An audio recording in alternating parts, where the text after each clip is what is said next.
சாய்ராம், குருவே சரணம். அன்பு வணக்கம் நண்பர்களே. கேது தசா, கேது தசை வந்து பல பேருக்கு பல கஷ்டங்களை கொடுக்கும். பொதுவா கேது தசை கேது ஒரு ஜாதகத்துல 6, 8, 12 இந்த இடத்துல இருந்தாலோ, இல்ல தன்னுடைய புத்திநாதன்கள் 6, 8, 12ல இருந்தாலோ, இல்ல பாவ கிரகங்களுடைய பார்வையில் இருந்தாலோ, சேர்க்கையில் இருந்தாலோ, ஒரு நஷ்டமான சூழலையே ஒரு வாழ்க்கையில ஏற்படுத்தி கொடுக்கும். நம்ம வாழ்க்கையில ஏற்படுத்தி கொடுக்கும். அதாவது கௌரவ குறைச்சல் ஏற்படுத்தும். அவமானங்கள், வீண் அவமானங்களை ஏற்படுத்தி கொடுக்கும். தொழிலில் வருமானங்கள் இருக்காது. வருமானத்துல பிரச்சனைகள் இருக்கும். வியாபாரத்துல பிரச்சனைகள் இருக்கும். எடுக்கக்கூடிய காரியங்கள் எல்லாம் தடைபட்டு போய் நிற்கும். வீடு கட்டுவாங்க, மொட்டை மாடியை முழுசா எழுப்பி வைக்க முடியாது. அப்ப அரைகுறையாவே நிற்கும். எல்லா வேலையும் அரைகுறையாவே நிற்கும். ஒரு கட்டுப்பட்ட மாதிரி ஒரு சூழல்ல நின்னுக்கும்.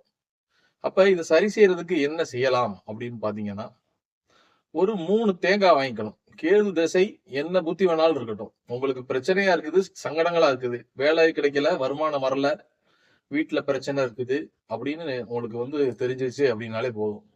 3 தேங்காய் வாங்கிக்கோங்க. 3 தேங்காயுடைய குடும்பிய பிச்சுக்குங்க.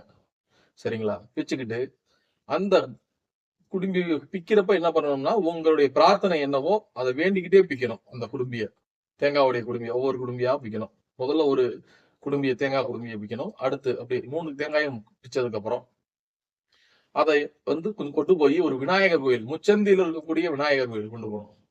முச்சந்தியில் இருக்கக்கூடிய விநாயகர் கோயில் கொண்டு போய் அங்க உங்க பிரார்த்தனையை முழுசா நினைச்சு வேண்டிக்கிட்டு அந்த தேங்காயை சிதறக்காயா உடைக்கணும். இது எப்ப உடைக்கணும் அப்படின்னு பாத்தீங்கன்னா, சனிக்கிழமை யமகண்ட வேலையில, செவ்வாய்க்கிழமை யமகண்ட வேலையில கொண்டுட்டு போய் உங்க பிரார்த்தனையை முழுசா வச்சு உடைச்சிங்கன்னா உங்களுடைய தடைகள் அனைத்தும் உடையும்.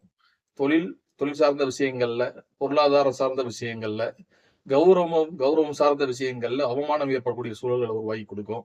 இந்த மாதிரி பிரச்சனைகள் எல்லாம் தீர்த்து இந்த கேது திசையில வரக்கூடிய பாதிப்புகளை மெல்ல மெல்ல குறைக்கக்கூடிய ஆற்றலை இந்த பரிகாரம் உங்களுக்கு நகர்த்திட்டு போக உங்களுக்கு பெருசா உதவும். அதே போல ஆஞ்சநேயர், விநாயகர், ஹயக்ரீவர் இந்த 3 பேரையும் விடாம வழிபாடு பண்ணிக்கணும்.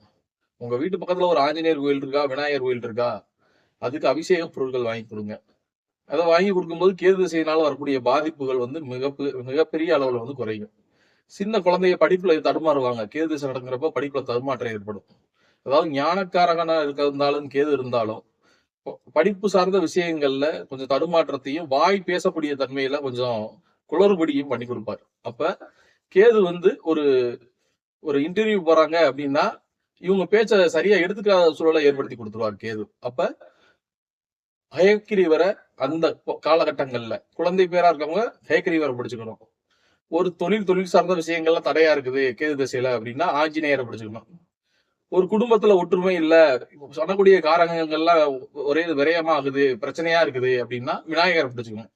இல்ல கேது திசையில ஒரு கல்யாணம் நடக்கிறதுல தாமதம் ஆகுது அப்படின்னா விநாயகரை பிடிச்சுக்கணும். இதுதான் இந்த 3 கேட்டகரியை கரெக்டா கையாண்டுட்டீங்கன்னா ஆட்டோமேட்டிக்கா உங்களுக்கு இந்த கேது திசையை எளிமையா நகர்த்திட்டு போக, உங்களை வாழ்க்கையில வெற்றியடைய செய்ய இந்த கேது திசை பெரிய லெவல்ல உதவும். இதை செஞ்சு பயனடையுங்கள். நன்றி, வணக்கம். ஜெய் ஸ்ரீராம்.